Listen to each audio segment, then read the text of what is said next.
Good evening, Statto. Hello. Well, hey. Well, there we go. How you doing this evening? I'm okay. A little cold. Caught 5 years for eating junk food. That'll happen.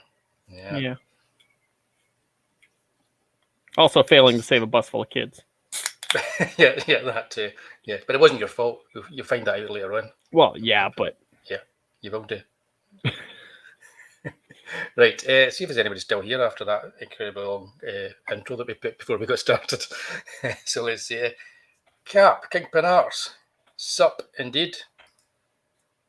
Good evening, not my monkey, not my circus. Hi, everybody that's out there watching us on the YouTubes, the Facebook, and if you're out there on Twitch, say hi. Please. Yeah. Okay. How are you today? Anyway, other than feeling a bit chilly. Oh, I'm just fine. Ready to talk some Stallone movies. Some of my favorite. I've had to be a bit of a Stallone-a-thon started today. Yeah. But I'll talk about the other movies at some other time, because it started with the one movie we're going to be talking about tonight, and that's Demolition Man. Pete's asking you a little question there, I think. That's between me and the ice. Yeah. I don't know, maybe it's because I was watching it in high def, because I did see it originally when it came out in the cinema, Demolition Man, but yeah, there was a lot of naked bottoms and ice. Yeah.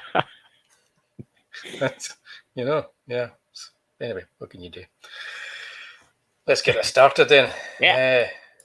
Ta-da! So, yeah, the controversially entitled Demolition Man versus Judge Dredd. Inspired by yourself, the last time we talked about Judge Dredd on this stream, you didn't really go into it in depth. I thought we'll leave that for an actual show, and this is what we're doing right now. But yeah, the whole idea of Demolition Man and Judge Dredd, the similarities. There's a kind of a theory out there that Demolition Man is a prequel. Is that right? Is that the theory? Well, it's half a joke, but I'd put them. They're pretty close, like in terms of like satire, like dystopian future, cops, that kind of thing. He just got real cranky later on. That's all. Yeah, I can see that. He kind of lost his sense of humor as well, didn't he? Completely. Anywho, did you see this before Dredd or after Dredd, or did you see it before or after? Yeah, I saw it before Dredd. It came out on. It came out in '93. Dredd '95, so it would have been out on VHS. Right. For like rental. I think we rented it from those video stores. The bygone era. The good old days.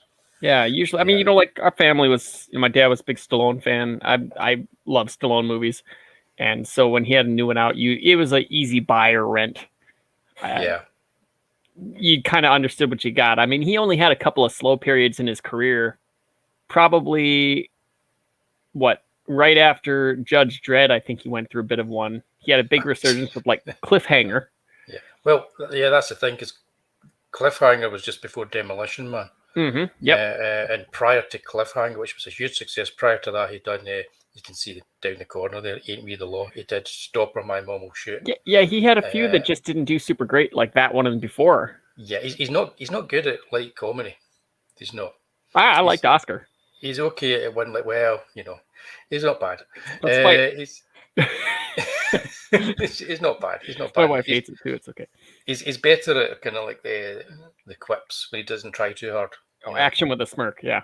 Yeah, he seems more at home doing the humor in Demolition Man than he did in Stop or My Mom Will Shoot. For sure. Well, that was the one that he told that story about how the agent told him Schwarzenegger was going for it. And he was like, I'm not going to let him get that under me. If he wants it, I want to take it, because they were so competitive at the time. Yeah. Trying to just he's going to do this action movie. I'm going to do an action movie. He's got a franchise. Guess what? I got a franchise, they went back and forth. And it was like the Nintendo versus Sega of the day. Schwarzenegger versus Schwarzenegger was much bigger at that particular time. But then when Cliffhanger hit big, Schwarzenegger was in a bit of a slump, because he did The Last Action Hero and kind of. Yeah, and then he did a few movies that didn't take so super great. Yeah. Junior. Yeah. Yeah, they can't really slag each other off when it comes to bad comedy movie choices, can they? No, they both had. It's almost like a weird teeter-totter kind of effect. Junior's got to be the worst, though. That's like, yeah. Nobody talks about that one. So here's Pete saying he remembers quite enjoying Demo Man at the cinema, but it's not one that he wanted to return to since rating the VHS tape, and not a big Sandra Bullock fan, which is probably why. Grumpy old guy. That's him saying that, not me. And not my monkey's got his priorities. Sandra Bullock came out of the gate swinging though with this and Speed. I saw it in the cinema, and then I saw it on rental, and I think I saw it once again after then. But it's been years since I've seen it. So I watched it again today on the Blu-ray. I'm surprised at how good it is and how well it stood up. In fact, it's even more interesting to watch now because a lot of the critics were dead snooty at the time and didn't think there was any depth to it, but there is. But the depth to it is very much like... It's like they predicted a lot. They've predicted an awful lot. It's not a nuanced film, but compared to Judge Dredd, it is incredibly nuanced. Yeah, this is a better movie than Judge Dredd by a mile. So the thing about Sandra Bullock as well, I do like Sandra Bullock. I think she's got a really good screen presence and she's very likable. I think both his leading ladies in these movies. Diane Lane was really good in Dredd too, for what she got to do. Yeah, she got a lot less to do than Sandra Bullock gets to do in this. And she actually gets to fight someone at the end in this film. Spoiler: Sandra Bullock gets sidelined at the very end, which was a rather silly thing to do. You know, I think my favorite part is her character being like this really naive, like, oh, I think 90s stuff is so cool, and she doesn't really understand it. That's so much like today. Yeah, I remember just a few years ago when all the hipsters were going on about cassette tapes, how great they are, and there really weren't. And there were cassette tape throw pillows and stuff like that. And I do have a slight problem with that on the viewing of it this time. I'm going to be nitpicky. I'm going to be nitpicky because she says that she's into all this kind of like 90s stuff and 80s stuff, and when she actually does get to kick some ass, he says, where did you learn that? And she's like, watching Jackie Chan films, right? And my thinking was, well, if she's watching these old movies, like, and she's watching Post Lethal Weapon up and that, why does she get all the sayings from the 80s and the 90s wrong? You know, because it's one thing.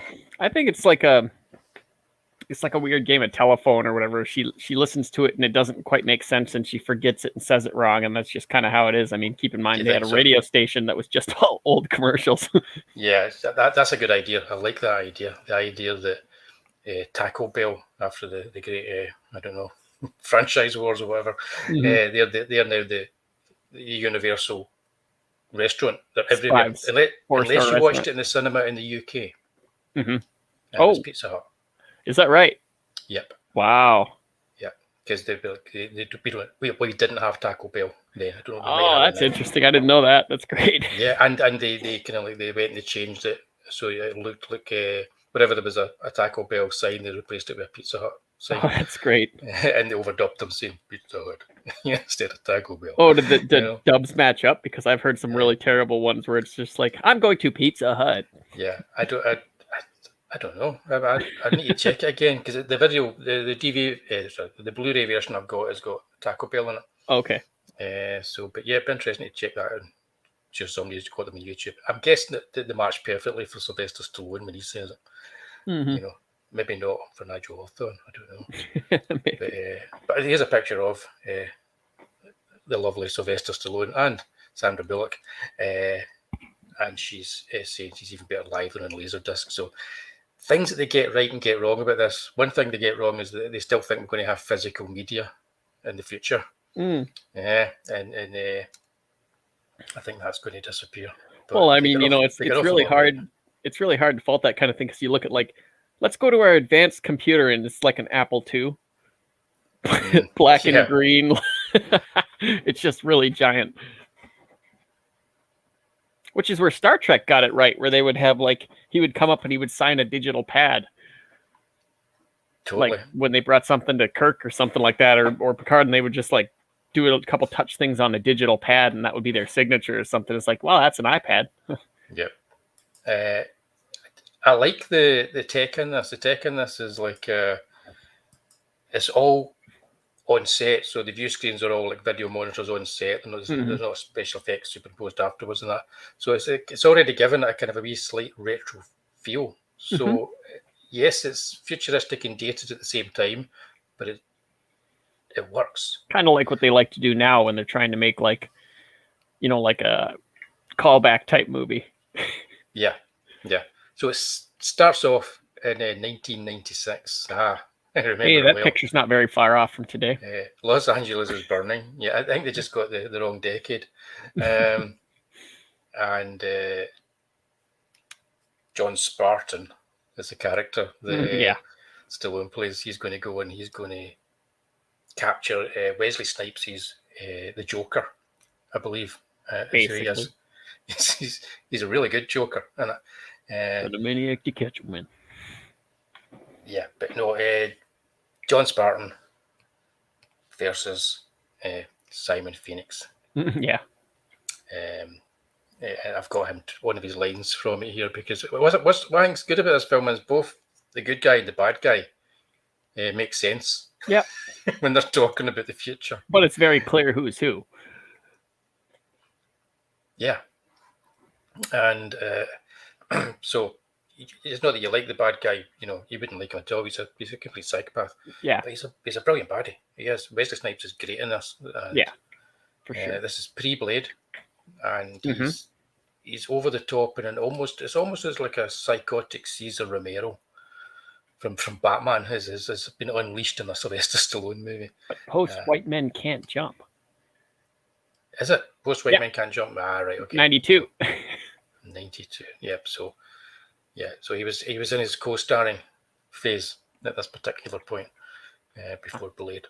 Yeah, well, the Passenger 57 he did in 92 as well. Right. That was a big movie for him.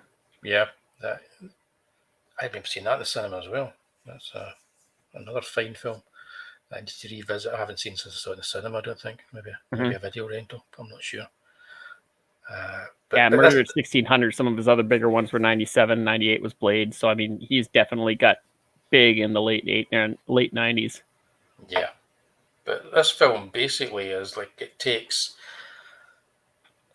Dirty Harry, who essentially is a character that Stallone's playing, like a droided up Dirty Harry, and shoots him into the future along with the villain. They both get cryogenically frozen. The character of John Spartan, Dirty Harry here, is frozen because his negligence has caused the deaths of 30 people. But it's not really. It didn't really. Yeah, it's been framed, as it were. Right. So, and in the future, what I do like about the movie is they don't try to hide obvious plot points. Right. So there's a character played by Nigel Hawthorne, Dr. Cocteau, and he's the guy behind thawing out Simon Phoenix, the Wesley Snipes character, the psychopath, to do bad things for him so that he can advance his authoritarian agenda in the future. Because they've created this perfect utopian society that's so politically correct that nobody can have any real fun. It's a horrible place you wouldn't want to live. They're just sterile. And he's going to unleash this monster to take care of the underground, which is actually underground and run by wannabe, what's his name? Who was that comedian again? Dennis Leary. Dennis Leary, yeah. The poor man's Bill Hicks.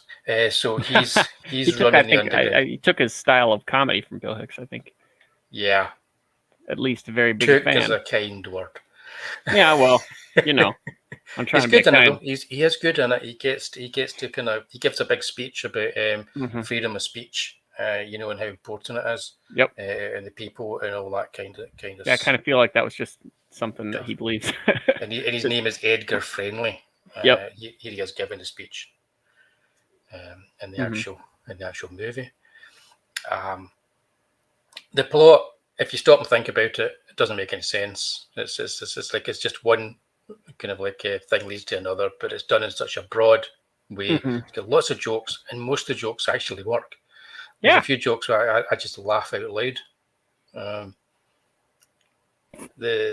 think I found myself laughing far too long when Sylvester Stallone knitted a jumper for Sandra Bullock. Oh, that's because that's his job. Yeah, because they implant these good thoughts and things that you should do once you're cryogenically frozen. So he comes out and he now knows everything about knitting and being a seamstress, and so he knits her a jumper, and he can't stop himself for doing these kind of things. I just like that. It was just daft.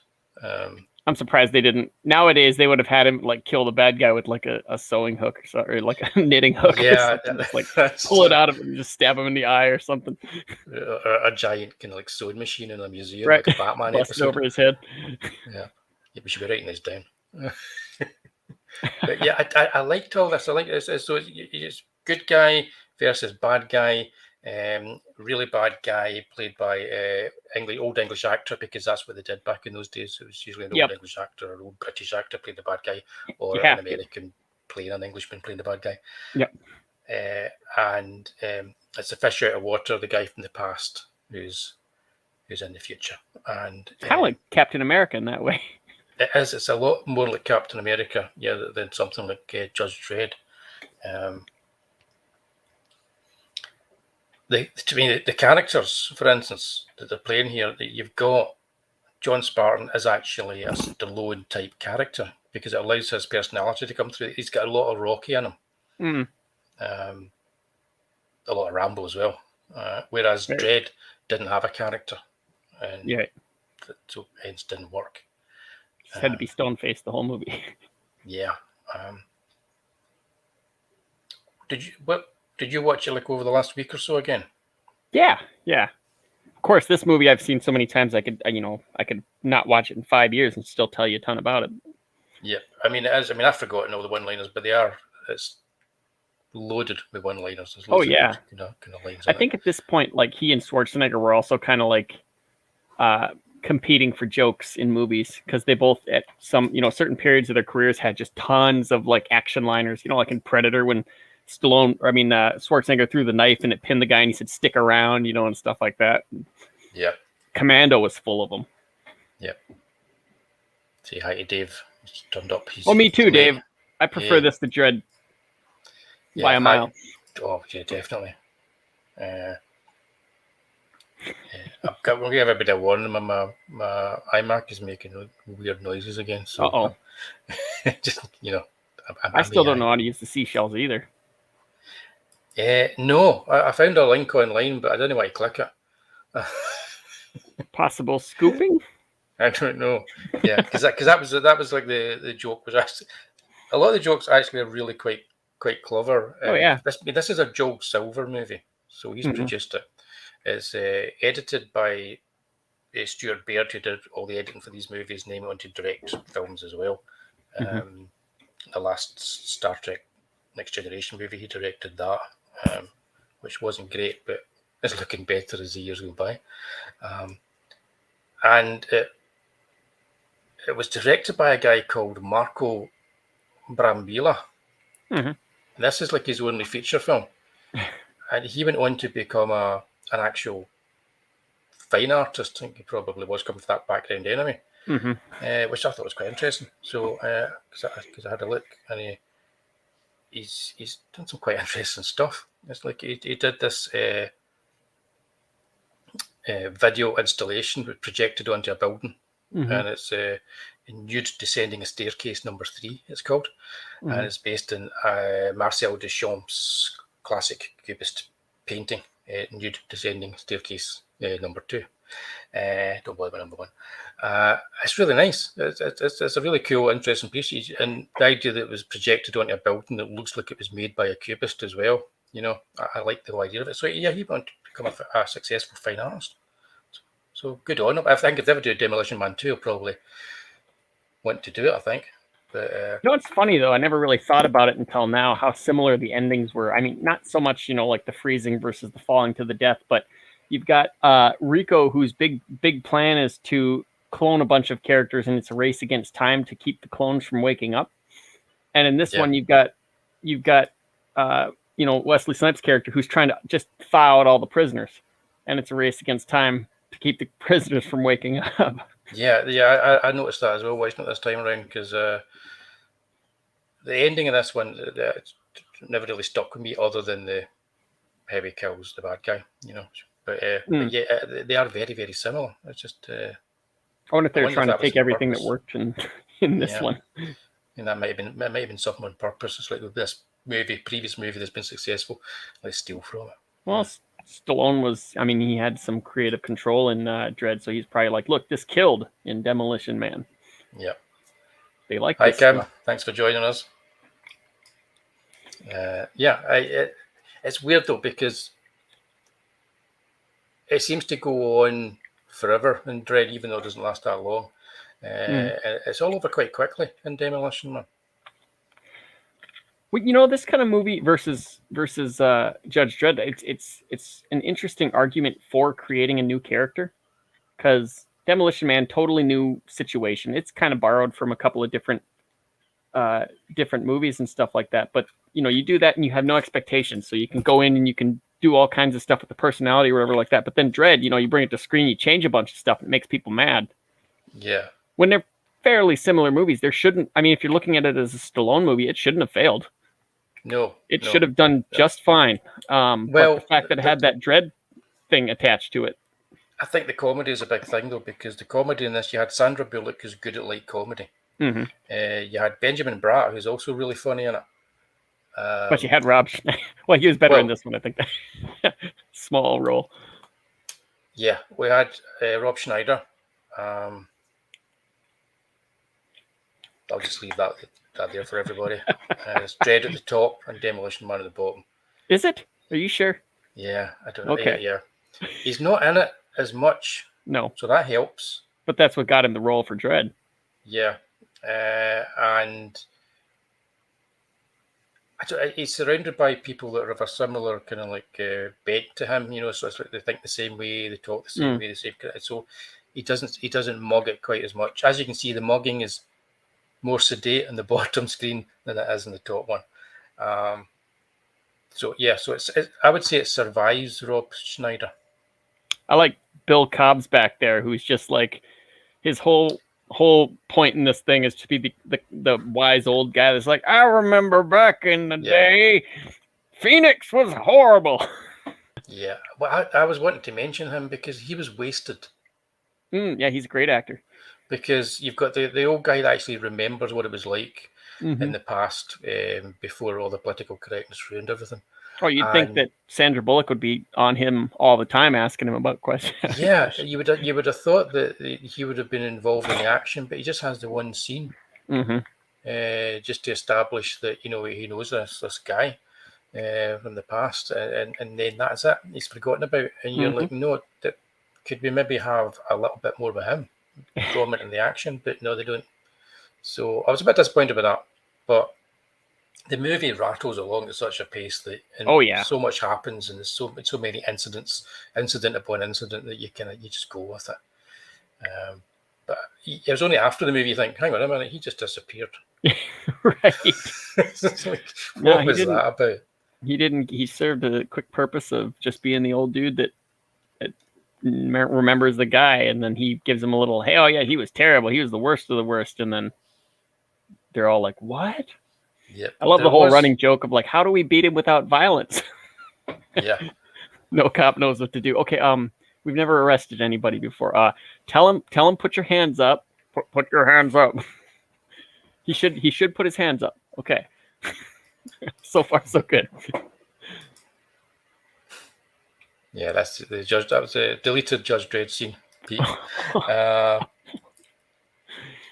The thing about the violence is the cop. I mean, again, it's you kind of have to suspend your disbelief a little bit more than you would normally.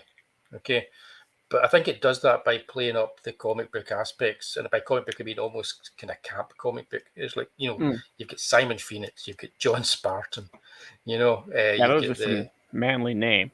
yeah, and so you know going in, it's the kind of movie it is. It's like a violent Dudley Do-Right. Yeah, even Sandra Bullock's character is Lenina Huxley.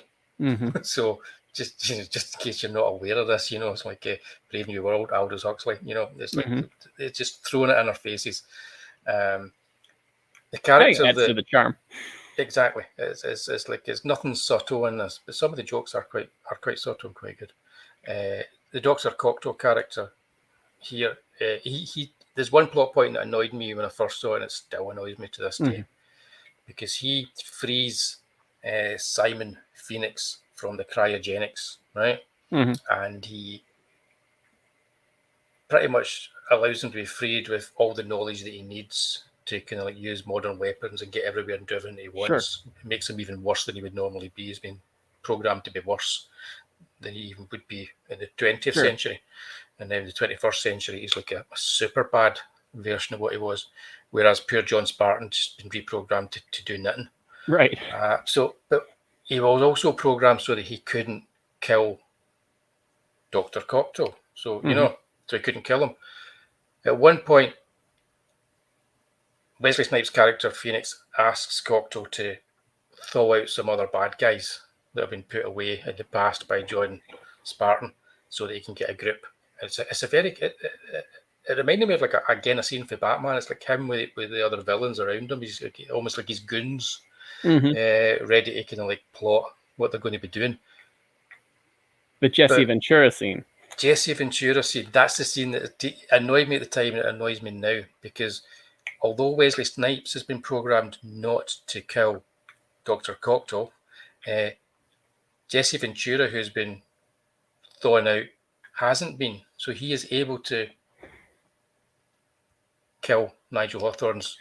Well, maybe that's like hubris kind of thing. Like, you know, I know that's what it's meant to be, but he'll just tell him not to. Thought about that from the very start with the main bad guy. Why just let that and go with these guys? It's like, why would they kill me? I'll let them out because I'm their savior, so they'll be grateful to me. And then I think it's a plot. I think it's a problem with the plot. That's very possible. I'm trying to save. Tries to kill him about 3 times. He keeps trying to shoot him and doesn't manage it. Right. It's a good gag, but then you think about it and you go, "Yeah, he dropped the ball with that one, didn't he?" Yeah, they did the same thing with Dennis Hopper in Waterworld, sort of. You said you'd let me live. I may have. And then he just throws the gun to somebody else. Yep. Yeah. They do that quite a lot. Batman as well, Batman Begins. But yeah, so that is the only thing that kind of annoys me. But you know what? The movie's that much fun that I can get by it. Yeah.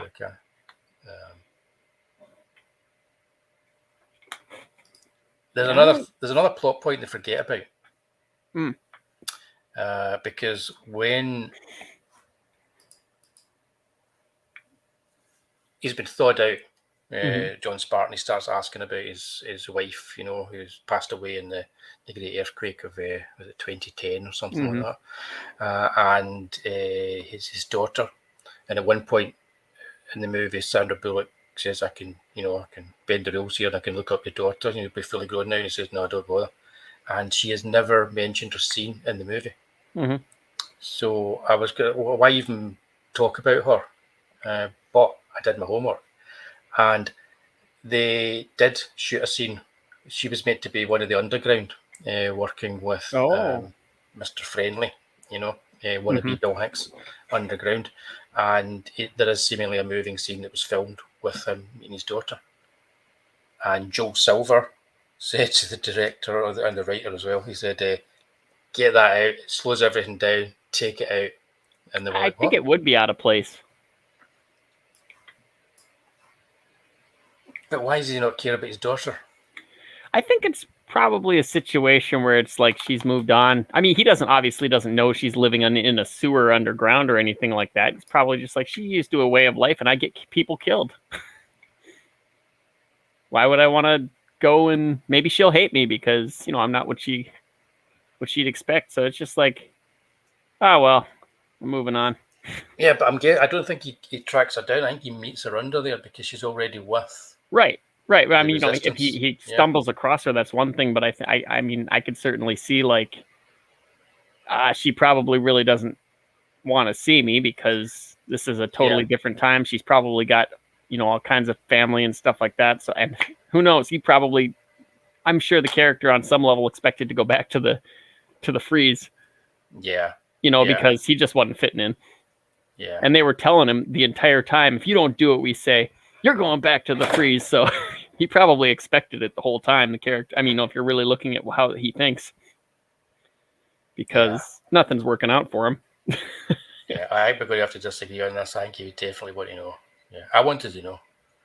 But here's the thing. This is leading me up to, I was reading an interview with the writer, and he might have been trolling with this, but I don't know. He said that Joel Silver had an idea for a sequel, and in the sequel, he was going to be, he'd already cast the sequel, and he knew who was going to be playing his grown-up daughter. Because she needed an action movie because she hadn't done anything like that. And it was Meryl Streep. Wow. Yeah. That doesn't seem like a good fit. What, Joel Silver produces Demolition Man 2 with Sylvester Stallone and Meryl Streep? Stallone had said, I think in an Instagram post or something, that they were working on a second Demolition Man. Yeah. And he kind of said, well, you don't call this a soft announcement. So I don't know if anything came from that, or if, because I know he's launching like a his own like company for making stuff. Yeah, that's when they started speculating about maybe his daughter was going to be in it, and it was going to be about her. It wouldn't be Meryl Streep, of course, right. But because she's far too old to play his daughter now. Oh yeah. But I think that was going to start. People started speculating about this deleted scene, that kind of thing. Of course, I'm not 100% sure. It's in development, so he could stop it at any time. But I believe he did say that. And then he also said he wanted it for his like where he puts like TV on his streaming service. He was talking about the Tango and Cash series. Yep. So I mean, geez, I think Kurt Russell's retired though. Ooh, I want to say he said Christmas, that Santa Claus 2 or whatever that he did was his last flick. That was his last flick. That's what he. Wow. I think that's what he said. I want to say he said he's retired, unless he's got like Clint Eastwood says he's retired every couple of years. No, he'll be in whatever the last movie that Quentin Tarantino does. He'll pop up in a part in that, I would imagine. Oh, possible, but I think he's done with like actual straight-on movies.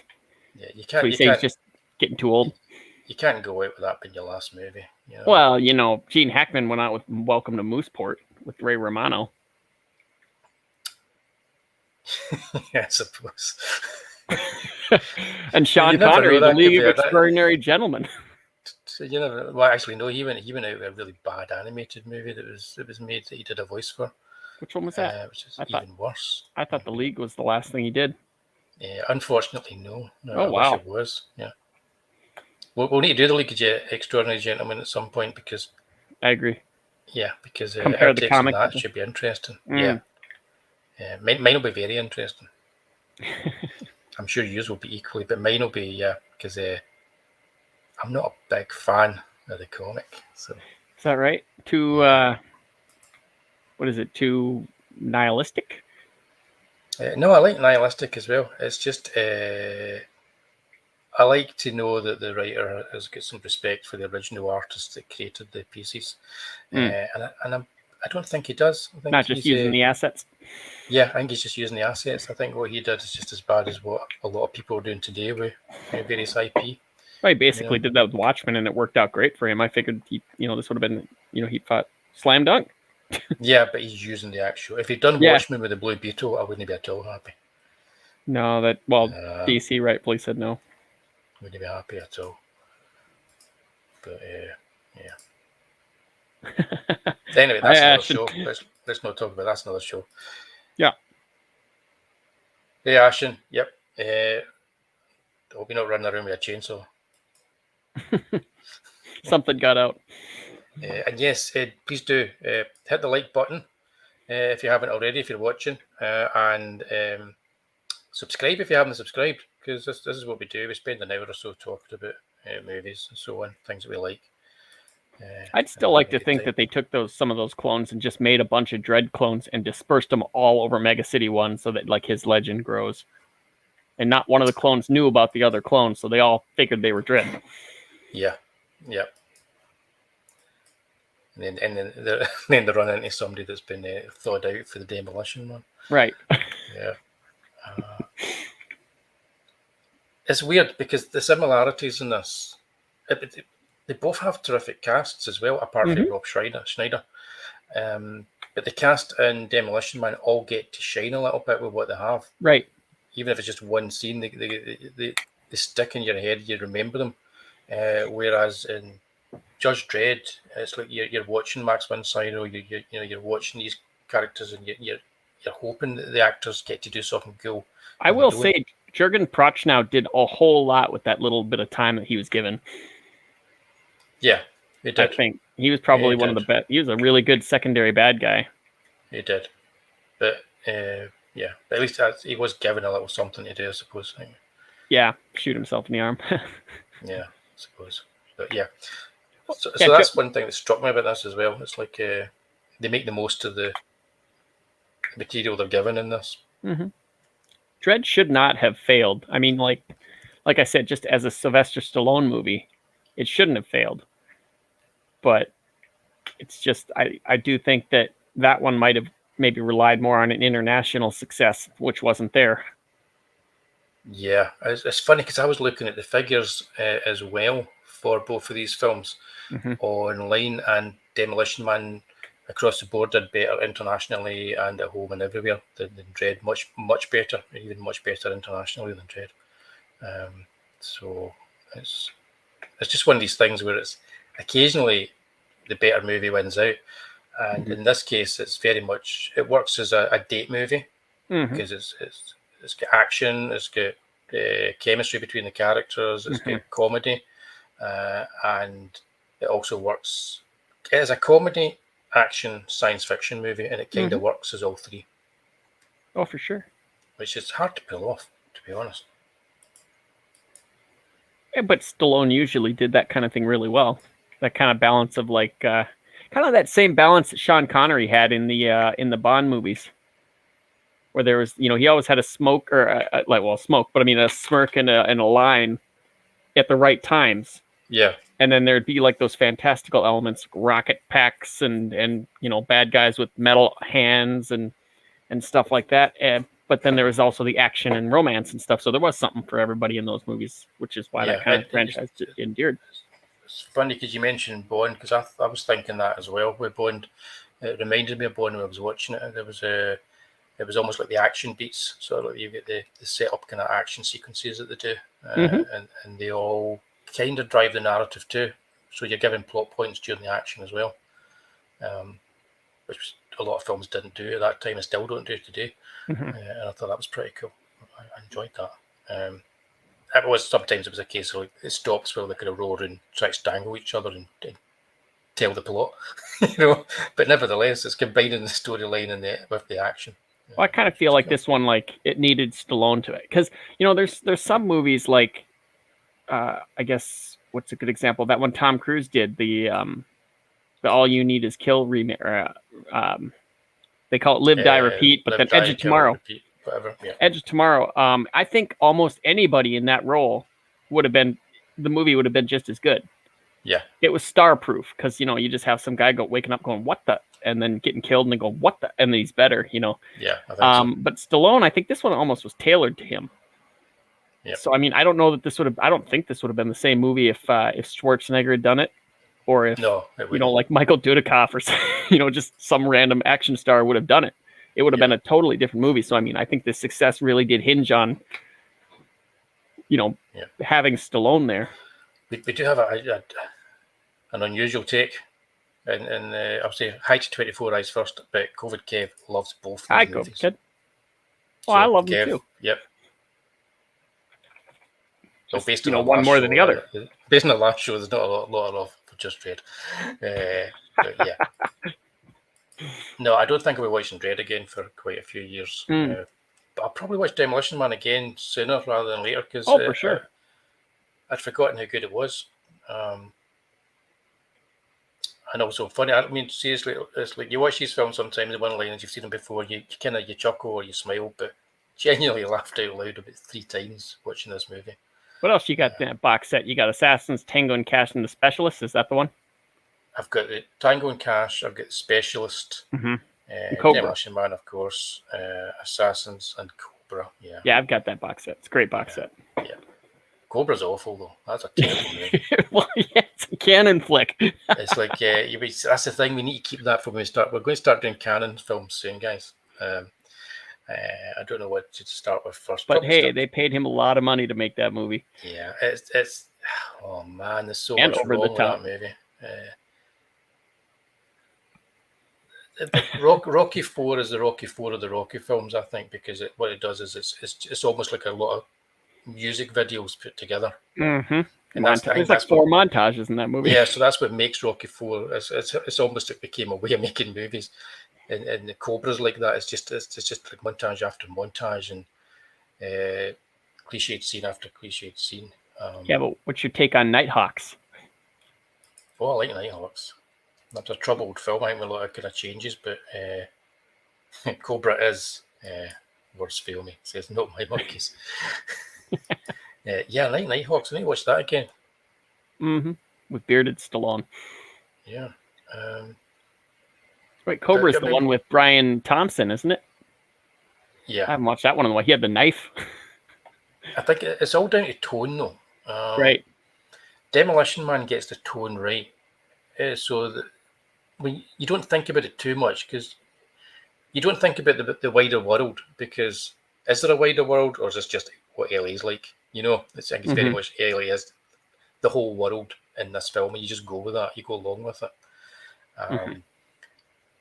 For something like Cobra, you need to get the tone right. So Cobra's trying to be like Dirty Harry, but it doesn't have the realistic tone that Don Siegel or Clint Eastwood can bring to him. I want to say it was supposed to be a Dirty Harry movie, and they retrofitted it, or something like that. I thought it started life as something else. Yeah, no, I think it's based on a series of books. The character is from a series of books.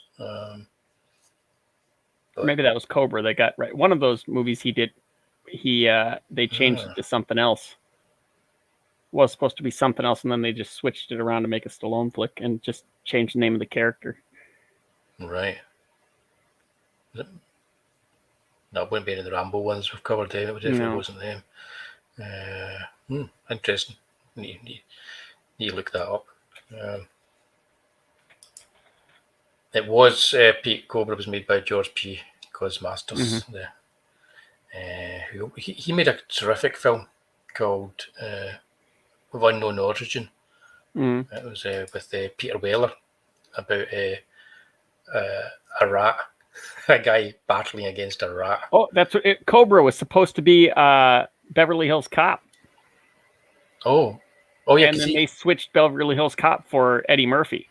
Yeah, because he turned down Beverly Hills Cop, and he had the script heavily fixed up, and then he wanted Beverly Hills Cop with less jokes, and they were like, "No, we want the jokes." So he fixed the script and made Cobra. Yep.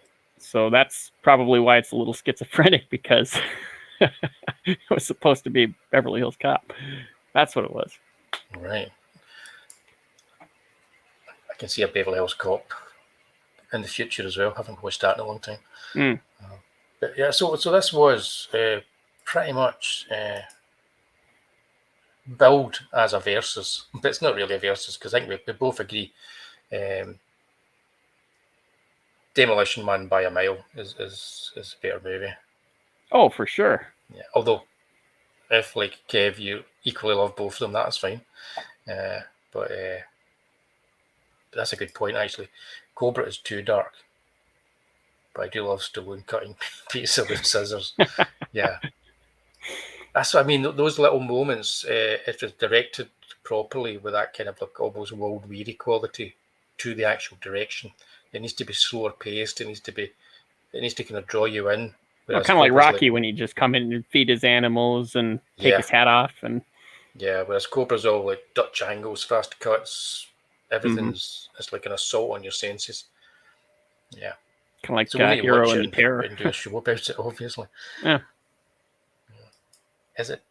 Yeah. So yeah, I'd say Demolition. I'm surprised at how much I enjoyed this when I watched it today, and I'm not. I think I'm going to put it like quite high. If I was going to, we will probably do a ranking at some point of Stallone. I think it's going to go quite high if I was to do a ranking of Stallone. We'll include one Van Damme movie just to put it down further. Oh, I'm just kidding. No, that we wouldn't do that. We wouldn't do that, especially if Dave's here. No, we'll just include Well, that he with is in Ryan's Captain Expendables. America. Except Expendables 2 is really good. So Yeah, Over the Top is the greatest film ever made. Right? Okay. See that's why that's why you need to get in touch with me.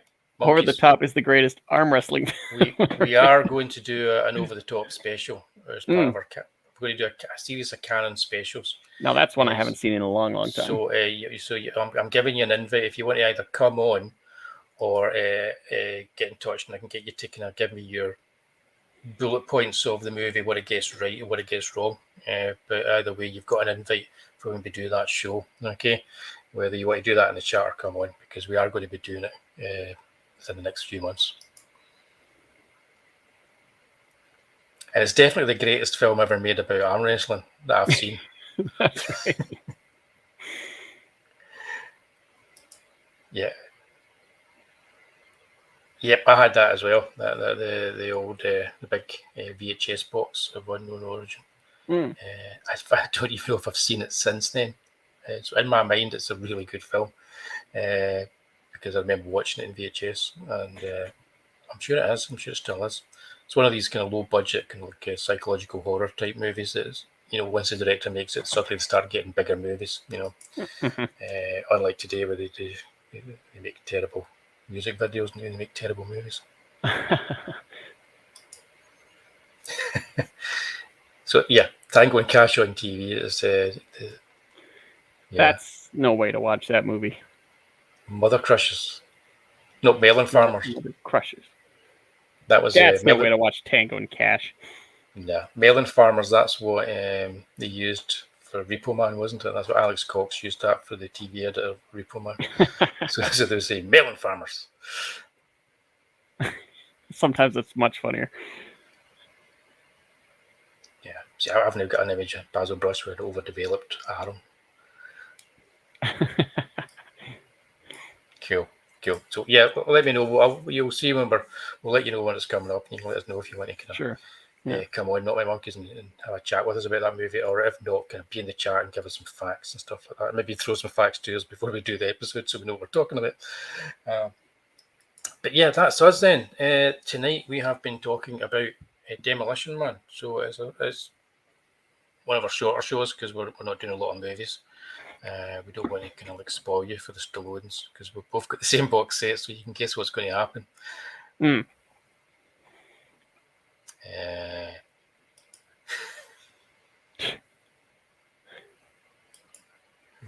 Arm wrestling. See, that's what I mean. We need that kind of insight. The arm wrestling in that movie sucks. Right. Okay. So that has been. Oh, hang on. Here we go. Oh dear. Right, guys. I was using my pen to do everything. I've put my pen down. I can't see it, so I need to do this. There we go. That has been. I am the law. I am the law. No, I am the law. Ain't we the law? Demolition Man versus Judge Dredd. Ain't we the law? Ain't we the law? I think based on that thumbnail, we'd all agree that Statto is indeed the law. Oh man, that's an honor. Definitely, yeah. Got my vote on it. So I don't think I've got anything lined up here for what we're doing next, do I? No, I don't. So we'll just tell everybody what we're doing next. I don't think we've got a live show next week. It's going to be a premiere. So it'll be a live premiere. So please turn up for the chat because it's just as much fun. It's almost like you can see yourself appearing on screen on the chat sometimes in some weird kind of like alternate universe. It's like the multiverse of at the movies.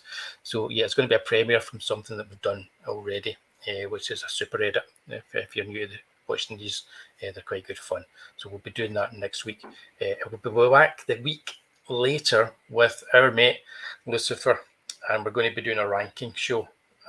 So get ready for that. We are going to be ranking the Full Moon and Empire Pictures movies. That's like the Puppet Master, Subspecies. Yeah, I think all of it's going to be in the Hit It with the Shovel camp. Yeah. It's just, we do have I'm going to maybe have to be more creative and have something other than just hit it with a shovel. Bury it 6 feet under. So we're going to be doing that. As you know, they made about, and still are making about like 9,000 movies. So what we'll do is we'll give us a certain decades to work in, and we'll probably lump them in together as like series, like, you know. So we might do the first transfers and then the rest will be lumped together, that kind of thing. Oh yeah, absolutely. I mean, holy cow, Puppet Master's up to like 14. Yeah, I mean, we don't want to spend like an hour arguing over the merits of Transfers 3 and Transfers 5, and then find that we've got like 19 Puppet Masters to still talk about. Oh yeah. And indeed, as Pete's mentioned, on Tuesday night at 10 o'clock, Zombie Creeping Flesh, me and Lucifer Storm are going to be doing a Video Nasty show on Zombie Creeping Flesh. And then once we've got all the nastiness out of the way, if Statto's around, I'm sure he'll join us for a bit and have a wee natter. So yeah, like I say, if you're watching and you're new here, hit that wee like for me, please, and subscribe. And Tuesdays and Thursdays is when all the magic happens. Yeah, ain't me magic. Sure. Ned, what am I doing? I'm removing this now. That's it. What was that? Oh, just canned air on something. Canned air on something. Yeah, and I think there's links down below to both the campaigns, the one that I've got running just now, and Tales of Mystery and Imagination, which I'm taking numbers for. Anybody wants to sign up for that. Also on Tuesday night, you'll see how I'm getting on with that work that I've been, the pages that I've been drawing, because I've got a lot more done since the last stream. So that should be fun. So that's us. Ed, any what you say final about Demolition Man before we go, Statto? It was awesome. It was awesome. There you go. That's what I got. That says it all. So yeah, I really enjoyed it. Give it a watch, guys. Thanks for joining us, and in the chat, guys. As usual, you make it fun doing this. Otherwise, it'd be fun. We'd just be sitting here ourselves talking about this, but it's great having you guys joining us. For sure.